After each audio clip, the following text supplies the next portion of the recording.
বিলুপ্তির পথে বাঙালির ঐতিহ্যের শখের হাড়ি। বৈশাখী মেলা ছাড়া এসব আর তেমন চোখে পড়ে না। তবে সেই শখের হাড়ি আগলে রেখে লড়াই করে যাচ্ছে রাজশাহীর মৃৎশিল্পী সুশান্ত কুমার পাল ও তার পরিবার। এই হাড়িতে মিশে রয়েছে বাঙালিয়ানা। মেলা এবং আত্মীয়ের বাড়িতে মিষ্টি নিয়ে যাওয়ায় শখের হাড়ির যেন জুড়ি মেলা ভার। অথচ সেই হাড়ি নিয়ে কথা ওঠে শুধু বৈশাখী।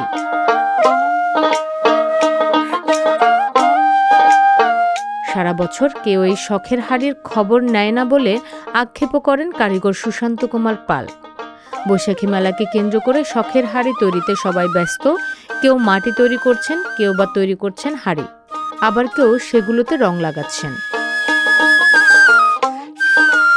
এসব কাজে সুশান্তকে সহযোগিতা করেন পরিবারের অন্য সদস্যরাও।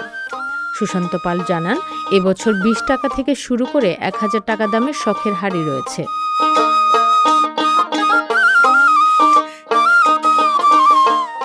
সংবাদ, ফিচার ও অনুষ্ঠানের জন্য ভিজিট করুন সংবাদ প্রকাশের ওয়েবসাইট এবং যুক্ত থাকুন ফেসবুক পেজ ও ইউটিউব চ্যানেলের সঙ্গে।